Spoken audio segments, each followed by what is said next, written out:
Nous allons vous entretenir aujourd'hui sur la philosophie sociale. Qu'est-ce que c'est qu'un philosophe social? Quelles sont ses principales attitudes et comment il se comporte en gros? Alors, qu'entendons-nous par philosophe social? La philosophie sociale, c'est un comportement qui met un accent démesuré sur la solidarité, sur l'entraide, sur le social. Je vous disais en passant que le social, ça détruit. Le social, ça consomme. Donc, le social n'investit pas et ne construit pas. Donc, notre philosophe social a toujours des problèmes. Comment reconnaît-on un philosophe social? Si vous transformez votre domicile ou votre bureau en véritable institution sociale, où vous recevez parents, amis et enfants, et qui sont tous autant nécessités les uns que les autres, vous êtes un philosophe social. Si les problèmes des parents passent avant ceux des enfants, de vos propres enfants, avant ceux de votre mari ou de votre femme, vous êtes un philosophe social. Si vous vivez au-dessus de vos moyens et que vous êtes incapable de réaliser une toute petite épargne, vous êtes un philosophe social. Si votre bilan est toujours déficitaire, vous êtes un philosophe social. Tout ça, c'est le portrait robot que je vous définis. Mais pour essayer de rendre ça plus clair, pour que vous puissiez saisir toute la portée de la philosophie sociale, prenons l'exemple de M. Koudou, qui travaille depuis 25 ans et qui gagne 150 000 francs CFA et qui a chez lui 15 individus qui vivent à son crochet. Ça lui prend 3 sacs de riz par mois. 5 000 francs CFA de popote, de condiments par jour. À cela, il faut également ajouter le transport pour aller au village, le transport pour aller chercher de l'emploi.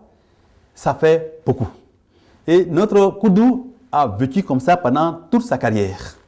Il est évident que Koudou ne pourra jamais réaliser une maison ni au village, ni à Bihan, parce que tout ce qu'il gagne passe dans la popote, et dans l'entretien, et dans les aides des parents et amis.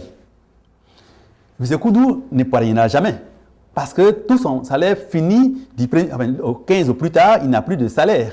Donc, il vit à travers les aides, les prêts de toutes sortes. Il ne pourra donc jamais réaliser non plus, si sa femme est malade ou si ses enfants sont malades, il sera incapable d'y faire face, parce qu'il n'aura rien. Donc, voyez-vous la situation de notre philosophe social Koudou, qui vit toujours au-dessus de ses moyens et qui vit de façon dépendante, parce qu'il n'a rien d'autre. Et il est toujours inquiet que des problèmes arrivent. Parce que quand il y a des problèmes, il ne peut pas s'en sortir. Il est obligé d'aller emprunter lui-même. Oui, le philosophe social, c'est également celui-là même qui, pour faire plaisir aux autres, est même capable d'aller chercher, aller faire un emprunt quelque part pour faire plaisir à ceux qui vivent avec lui.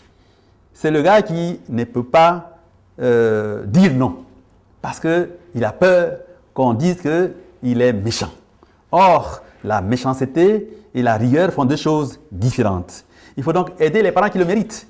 N'oublions pas que plus le nombre de personnes qui sont à la maison, qui habitent chez vous, est important, plus cela vous coûtera cher. Et le jour où vous aurez besoin de faire face à des problèmes sérieux, alors vous n'aurez plus rien parce que tout ce que vous devez leur donner est passé dans l'entraide, dans le social de ceux qui vivent avec vous. Il faut donc gérer votre entreprise famille avec rigueur, avec discernement. Le philosophe social a un sort particulier. Il vit toujours au-dessus de ses moyens. Il dépense sans compter. Il n'aime pas l'épargne. Il n'est pas étonnant que son bilan soit toujours déficitaire. C'est pourquoi, chers amis, je voudrais vous dire que ne suivez pas le modèle philosophe social. La plupart des Africains, nous sommes tous des philosophes sociaux, nous avons tous des responsabilités, mais nous ne devons pas être prisonniers de ces responsabilités-là. Il faut s'en défaire et amener les uns et les autres à chercher à se débrouiller eux-mêmes